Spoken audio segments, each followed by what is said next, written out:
এখানে 7 নম্বর আছে নির্দিষ্ট পুরুত্বের কাঠ দিয়ে কি একটা বাক্স তৈরি করা হলো। বাক্সটির বাইরের মাপ দেওয়া আছে 10 সেমি, 8 সেমি আর কত 6 সেমি। বাক্সটির ভিতরে আয়তন দেওয়া আছে কত 192 ঘন সেমি, 192 ঘন সেমি। ক নম্বর বলা আছে বাক্সটির আয়তন কত, আর খ নম্বরে কি বাক্সটি তৈরিতে যে কাঠ ব্যবহার হয়েছে তার আয়তন কত। তো ক নম্বর কি বাক্সটির আয়তন, যেহেতু একটা বাক্স কি একটা ঘনবস্তু আকৃতির, তো আয়তনের সূত্র কি দৈর্ঘ্য গুণ প্রস্থ গুণ উচ্চতা। তাহলে কি বাইরের মাপ দেওয়া আছে, আমরা তা ক নম্বরটা যখন সমাধান করি দেয়া আছে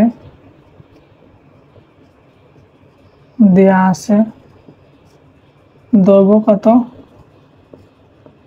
a সমান 10 সেমি, প্রস্থ b সমান 8 সেমি আর উচ্চতা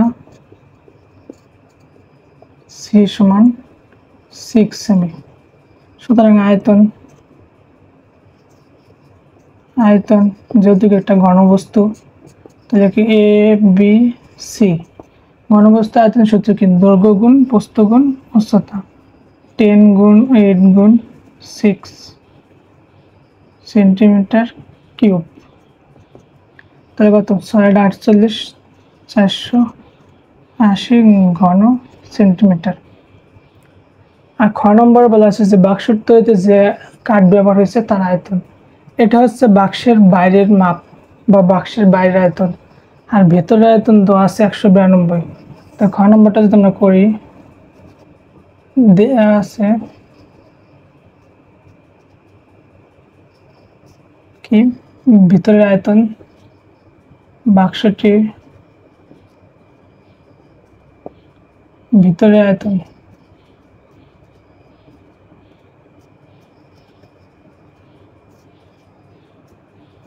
কত দেওয়া 192 ঘন সেন্টিমিটার। আর ক হতে পাই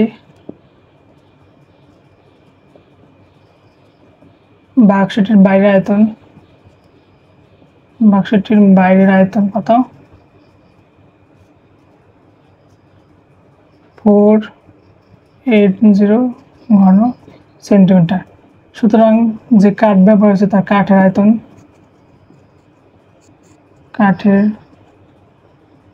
আয়তন সমান 480 মাইনাস 192 ঘন সেন্টিমিটার। এ দুটো বিয়োগ করলে কি কাঠের আয়তন বেড়ে যাবে মাইনাস 192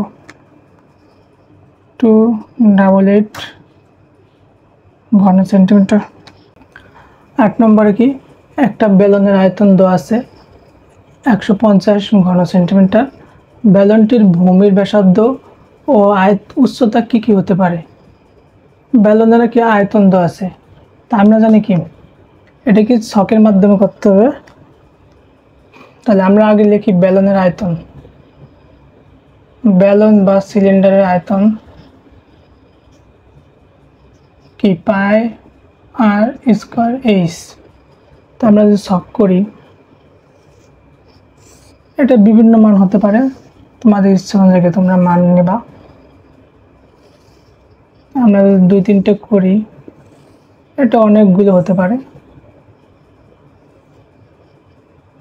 এটা নিলাম, এটা হলো আয়তন পাই আর স্কয়ার এইচ, আর এটা হলো ভূমির ব্যাসার্ধ আর উচ্চতা এইচ আর সেন্টিমিটার, এটাও সেন্টিমিটার। তাহলে 1 নম্বর 2 3 4 2, ঠিক আছে। তো আয়তন তো সবসময় 150 থাকবে।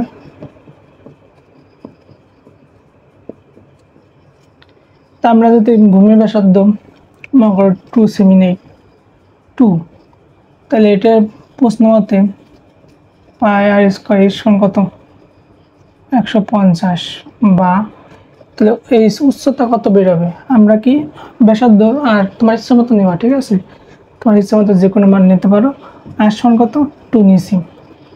তাহলে আমরা এখান থেকে এস বের করতে চাই, এই পাই আর স্কয়ার কি গুণ আছে এই পাশে ভাগ হয়ে যাবে, তাহলে 150 ভাগ পায়ের মান 3.14 আর নিচে কত 2 স্কোয়ার 2। তাহলে এখন যদি আমরা ভাগ দিই তাহলে এইচ কত আসবে 2 স্কোয়ার পেলে কত 4, 3.14 গুণ 4 কত 11.9594 11.94 সেন্টিমিটার। ঠিক আছে, আর যদি তুমি এখানে মনে করো ব্যাসার্ধ যদি কত 5 সেমি নাও তাহলে এখানে আমরা 5 দেবো 5। তাহলে এই ক্ষেত্রে কত আসে 5 স্কোয়ার করলে কত 25। তাহলে 1.91 তাহলে 1.91। একইভাবে আমরা যদি উচ্চতা মনে করে ধরলাম 3 নিলাম তো ভূমির ব্যাসার্ধ কি হবে সেক্ষেত্রে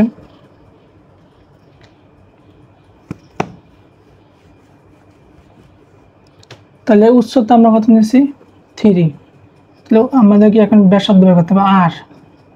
তাহলে r স্কয়ার সমান 150 ভাগ এই পাই আর এস গুণ আছে এই পাশে এলে কি ভাগ।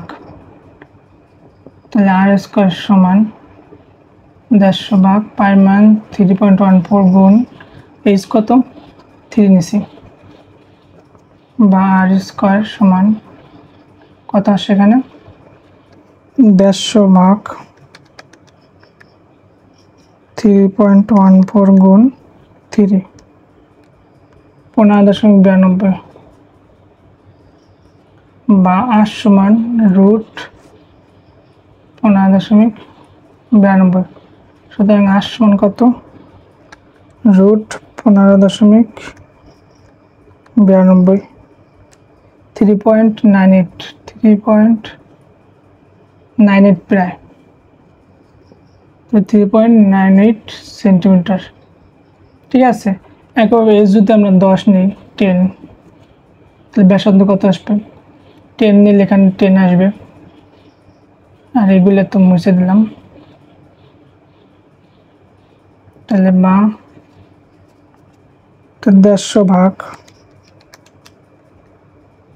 3.14 গুণ 10 4.77 তাহলে রুট 4.77 এই স্কোয়ার উঠে দিলে কি হবে রুট।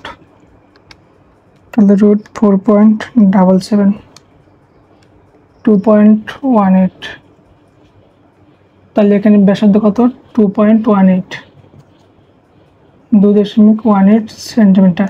এভাবে কি আরো অনেক অঙ্ক করা যায়। ঠিক আছে, তোমাদের ইচ্ছা অনুযায়ী তোমরা করে নিবা।